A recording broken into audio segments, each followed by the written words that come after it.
রাজ্যে থাকতেন এক অত্যাচারী রাজা। এই অত্যাচারী রাজার রাজ্যে কোনো মহিলাকেই কারাগারের বাইরে দেখা যেত না।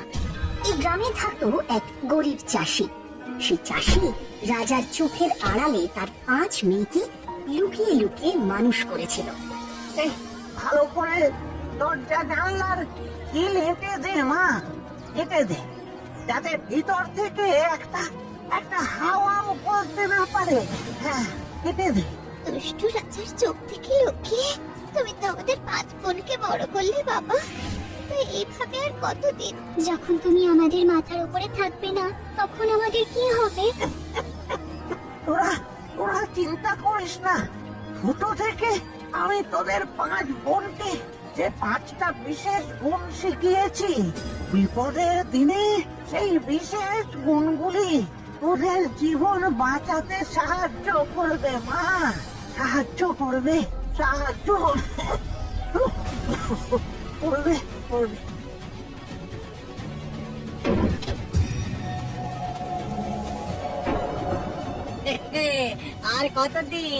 আর কতদিন মেয়েদের চোখের আড়াল করে মানুষ করবে বুড়ো? চলো চলো মহারাজের কাছে, তোমাদের সবার বিচার হবে। চলো। কথায় আছে না, যেখানে বাঘের ভয় সেখানেই সন্ধে হয়। এবারও হলো তাই। রাজ্যের ভিতরে একজন প্রজা মহারাজের চোখের আড়ালে তার 5 মেয়েকে ছোট্ট থেকে মানুষ করেছে। এই খবরটা শুনে রাজা গেলেন বেজায় চোটে এবং বললেন, আমি তোমাদের কারাবাস নয়, মৃত্যুদণ্ড দিলাম। যাও, 7 দিনের মধ্যে এদের ফাঁসি ব্যবস্থা করো। মহারাজ, মহারাজ আমায় ক্ষমা করে দিন মহারাজ। আমার ভুলের শাস্তি আমার এই 5 নিষ্পাপ মেয়েকে দেবেন না মহারাজ। দয়া করুন, দয়া করুন মহারাজ।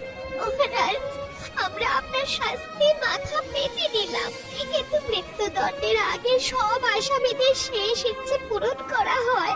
দয়া করে আমাদের এই সুযোগ থেকে বঞ্চিত করবেন না মহারাজ, বঞ্চিত করবেন না। হ্যাঁ মহারাজ, আমাদের শেষ ইচ্ছে হলো আমরা আমাদের কিছু বিশেষ গুণ আপনাকে দেখাতে চাই। বাবা, তোমাদের আবার বিশেষ গুণ আছে? তা কি বিশেষ গুণ আছে তোমাদের শুনি? আগে আমার বিশেষ গুণ হলো আমি যে কোনো ছেঁড়া কাপড় এমন ভাবে সেলাই করতে পারি যাতে কেউ ধরতে পারবে না কাপড়টা কোথায় ছেঁড়া ছিল। তাই বুঝি? আর যদি আমি ধরতে পারি তাহলে এখনই তোমাদের গর্দান নেব। কি রাজি তো? রাজি মহারাজ, রাজি।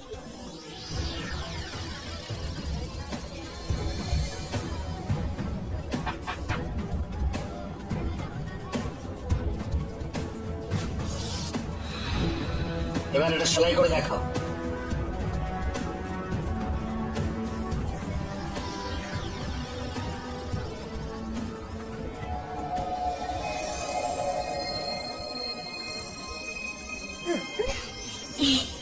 এই নিন মহারাজ। দেখি, এটা একেবারে নতুনের মতো হয়ে গেল। এটা সেলাই নয়, জাদু। মন্ত্রী, দেখো তো ভালো করে, তুমি ধরতে পারো কিনা দেখো।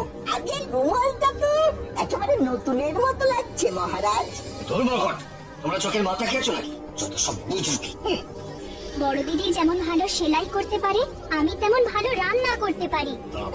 তোমায় দেখাচ্ছি মজা। তাই বুঝি? যাও, তুমি ওই ভাড়ার ঘরে গিয়ে রান্না শুরু করো। আজ রাজবাড়ির সবার জন্য রান্না করবে তুমি। মাথায় থাকে জানো, রান্না যদি সুস্বাদু না হয় তাহলে আজ রাতে আমি তোমার গর্দান নেব। যথাজ্ঞা মহারাজ। মন্ত্রী, তুমি চুপি চুপি গিয়ে ভাড়ার ঘর থেকে নুন সরিয়ে রেখে এসো। নুন ছাড়া কেমন ভালো রান্না হয় শুধু দেখবো। এক্ষুনি যাচ্ছি মহারাজ, এক্ষুনি যাচ্ছি।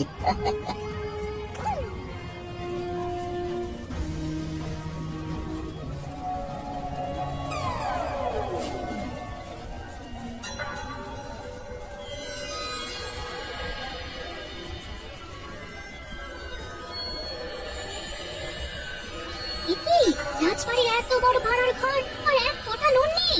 ঠিক আছে, কোনো ব্যাপার নয়, আজ আমি নুন ছাড়াই রান্না করব।